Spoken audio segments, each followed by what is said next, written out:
కిషోరి వికాసం కార్యక్రమంపై పెద్దాపురం మండలంలోని గ్రామస్థాయి అధికారులకు శిక్షణ కార్యక్రమాన్ని నిర్వహించడం జరిగిందని జిల్లా స్త్రీ శిశు సంక్షేమ సాధికారత అధికారిని కె ప్రవీణ తెలియజేశారు. పెద్దాపురం మండలం పరిషత్ అభివృద్ధి అధికారి వారి కార్యాలయ సమావేశ భవనంలో జిల్లా మహిళా అభివృద్ధి మరియు శిశు సంక్షేమ శాఖ ఐసిడిఎస్ ప్రాజెక్ట్ పెద్దాపురం జిల్లా బాలల పరిరక్షణ విభాగం ఆధ్వర్యంలో సిడిపిఓ జి ఉషా అధ్యక్షతన పెద్దాపురం మండలంలో గ్రామస్థాయి అధికారులకు కిషోరి వికాసం ప్రోగ్రాం పై ట్రైనింగ్ నిర్వహించడం జరిగింది. కార్యక్రమానికి ముఖ్య అతిథులుగా జిల్లా స్త్రీ మరియు శిశు సంక్షేమ సాధికారత అధికారిని కె ప్రవీణ, ఎంపీడీఓ డి శ్రీలలిత మాట్లాడుతూ బాలల పరిరక్షణ కొరకు ఎంతగానో కృషి చేయడం జరుగుతుందని, కిషోరి వికాసం ద్వారా గ్రామ స్థాయిలో బాలలతో గ్రూపులు ఏర్పాటు చేసి వారికి బాలల చట్టాలు, పరిరక్షణ అంశాలు, వ్యక్తిగత పరిశుభ్రతపై అవగాహన కల్పించడం జరుగుతుందని తెలియజేశారు. ఈ సమావేశంలో సిడిపిఓ జి ఉషా మాట్లాడుతూ నేటి సమాజంలో బాలల పట్ల వివక్షత తీవ్ర రూపం దాల్చిందని,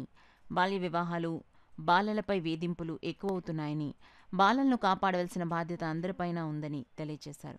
కిషోరి ఆరోగ్యం ఆహారం విషయమై doctor B Chandrakiran, MO Kandrakota Swarna craft NGO Mounika, sub inspector Peddapuram వారు పాల్గొన్నారు.